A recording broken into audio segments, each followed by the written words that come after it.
Bismillahirrahmanirrahim. Assalamualaikum warahmatullahi wabarakatuh. Perkenalkan, nama saya Mala Poroski Nasution. Saya dari Fakultas Tarbiyah dan Keguruan Prodi Pendidikan Agama Islam. Saya dari kelas SLTP SLTA model 4A dengan NIM 119101210999. Video ini saya ajukan untuk memenuhi ujian tengah semester mata kuliah bimbingan dan konseling yang dibimbing oleh Ibu Suci Habibah MPD. Baik, pada kesempatan kali ini saya akan menjelaskan materi yang berjudul prinsip-prinsip bimbingan dan konseling. Sebelum kita memasuki apa saja yang berkenaan dengan prinsip-prinsip bimbingan dan konseling, kita harus mengetahui apa saja pengertian bimbingan, pengertian prinsip, dan juga pengertian konseling. Di dalam prinsip ini adanya prinsip umum dan juga prinsip khusus yang berkenaan dengan sasaran pelayanan, program pelayanan, pelaksanaan pelayanan, masalah individu, dan juga BK di sekolah. Apakah kalian tahu apa yang dimaksud dengan prinsip? Prinsip artinya permulaan dengan suatu cara tertentu yang melahirkan hal-hal lain yang keberadaannya tergantung dari pemula itu. Prinsip ini merupakan hasil perpaduan antara kajian teoritik dengan teori lapangan yang terarah yang digunakan sebagai pedoman dalam pelaksanaan yang dimaksudkan atau pelaksanaan pelayanan. Selanjutnya, apa itu bimbingan? Bimbingan adalah bantuan yang diberikan oleh seseorang, baik itu laki-laki ataupun perempuan, yang memiliki kepribadian yang terlatih dan baik kepada individu-individu setiap usia untuk mengatur kegiatan hidupnya dan mengembangkan pandangan hidupnya.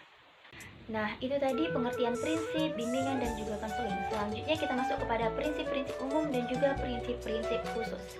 Prinsip-prinsip umum berkenaan dengan dasar bimbingan dan konseling tidak dapat terlepas dari pendidikan dasar, yaitu Pancasila. Yang kedua, perlu dikenal dan dipahami karakteristik individu yang sudah dibimbing.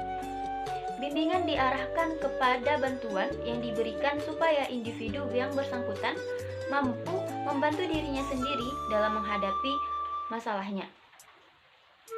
Untuk mendapatkan hasil yang maksimal, program bimbingan konseling harus dipimpin oleh seseorang yang profesional seperti konselor. Program bimbingan dan konseling harus senantiasa diadakan penilaian teratur untuk mengetahui hasil dan manfaat apa saja yang diperoleh. Nah, dari prinsip umum tadi ada juga prinsip khusus, yaitu program bimbingan harus berpusat kepada siswa. Keputusan terakhir dalam proses bimbingan ditentukan oleh individu itu sendiri.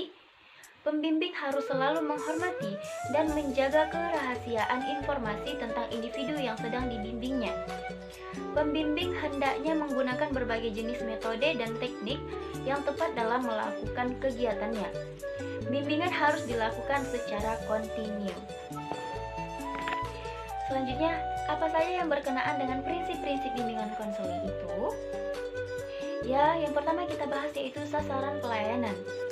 Sasaran pelayanan bimbingan konseling adalah individu-individu baik secara perorangan maupun kelompok.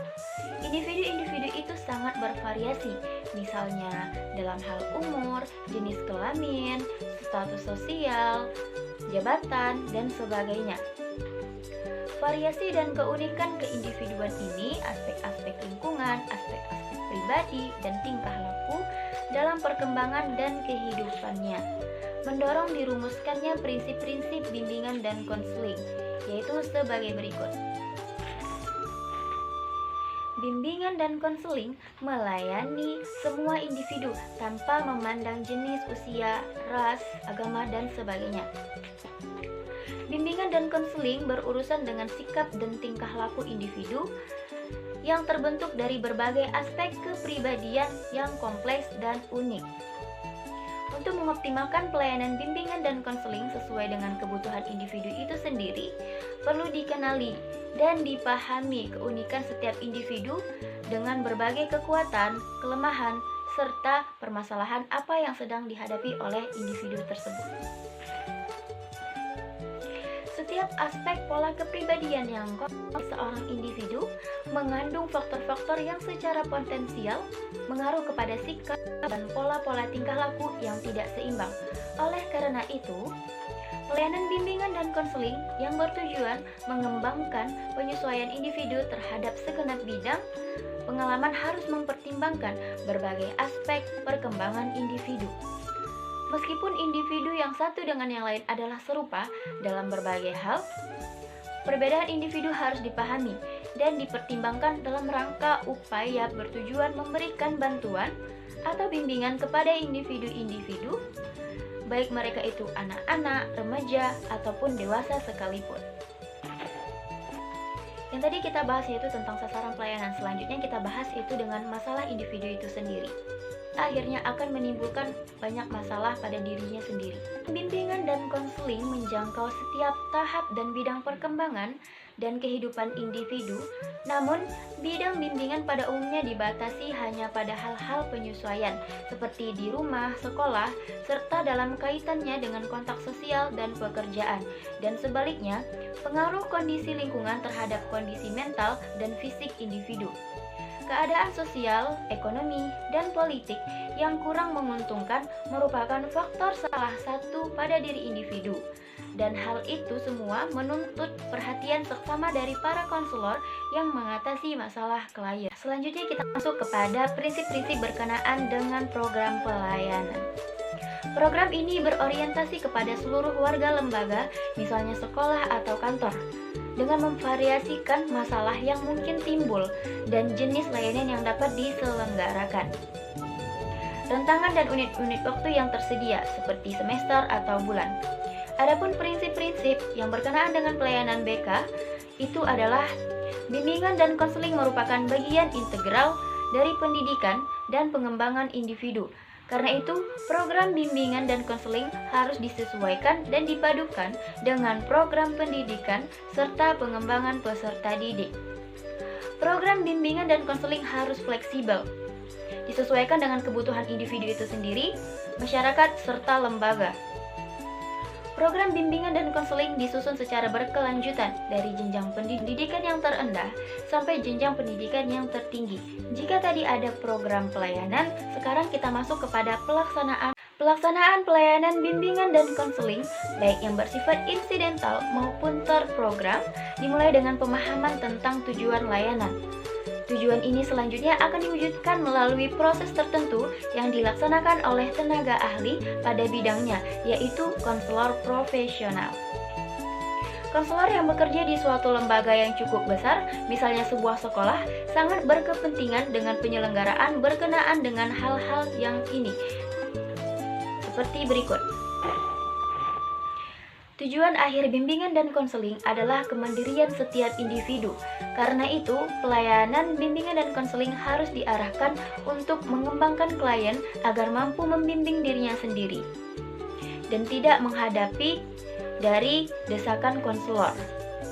Dalam proses keputusan dan hendak yang dilakukan oleh klien, hendaklah atas kemauan klien itu sendiri, bukan desakan dari konselor yang membimbingnya. Permasalahan khusus yang dialami klien untuk semua relevan dengan bidang yang sedang dihadapinya. Bimbingan konseling adalah pekerjaan profesional, oleh karena itu harus dilakukan oleh orang pada bidangnya yang sudah menempuh pendidikan pada bimbingan dan konseling. Bimbingan konseling identik dengan keberadaannya di sekolah seperti guru bimbingan dan konseling. Maka sekarang kita masuk kepada prinsip-prinsip yang berkenaan dengan bimbingan konseling di sekolah. Sekolah merupakan lembaga yang wajah dan sosoknya jelas. Pelayanan bimbingan dan konseling di sekolah diharapkan dapat tumbuh dan berkembang dengan baik, mengingat sekolah merupakan lahan yang secara potensial sangatlah subur. Sekolah sendiri memiliki kondisi dasar yang menuntut adanya pelayanan ini pada kadar yang tinggi. Para siswa yang sedang berada dalam tahap perkembangan memerlukan segala jenis bimbingan dan konseling dalam segenap fungsinya. Para guru terlibat langsung dalam pengajaran yang apabila pengajaran itu dikehendaki untuk mencapai keberhasilan, maka diperlukan upaya penunjang untuk mengoptimalisasi belajar siswa. Hal ini sesuai dengan pendapat Bernard dan Fulmer yang menyatakan guru amat memperhatikan bagaimana pengajaran berlangsung, sedangkan konselor memperhatikan bagaimana murid itu belajar. Belkin menegaskan konselor harus memulai karirnya sejak awal dengan program kerja yang jelas serta memiliki kesiapan yang tinggi untuk melaksanakan program tersebut. Konselor selalu mempertahankan sikap profesional tanpa mengganggu keharmonisan hubungan antara konselor dengan personal sekolah maupun para siswa. Konselor bertanggung jawab untuk memahami peranannya sebagai konselor profesional yang mampu mengaplikasikan ke dalam kegiatan yang nyata. Konselor bertanggung jawab kepada semua siswa tanpa membeda-bedakannya. Konselor harus memahami dan mengembangkan kompetensi untuk membantu para siswa dalam mengatasi masalahnya. Prinsip-prinsip yang sudah ditegaskan oleh Belkin tadi menegaskan bahwa penegakan dalam penumbuh kembangkan bimbingan dan konseling di sekolah hanya mungkin dilakukan oleh konselor profesional yang tahu dan mau bekerja, memiliki program yang nyata dan dapat dilaksanakan, sadar akan profesinya dan mampu menerjemahkan ke dalam program dan hubungan yang sejawat dengan personel yang ada di sekolah. Maka dapat disimpulkan bahwa prinsip-prinsip bimbingan konseling merupakan hal-hal yang dapat dijadikan pedoman dalam pelaksanaan pelayanan atau program pelayanan. Dengan penerapan prinsip-prinsip ini akan memperlancar pelaksanaan serta lebih menjamin keberhasilan kegiatan. Jika tidak terlaksana prinsip-prinsip ini akan memperlambat, bahkan dikhawatirkan akan menggagalkan pelaksanaan serta mengurangi keoptimalan dari pelayanan bimbingan dan konseling tersebut.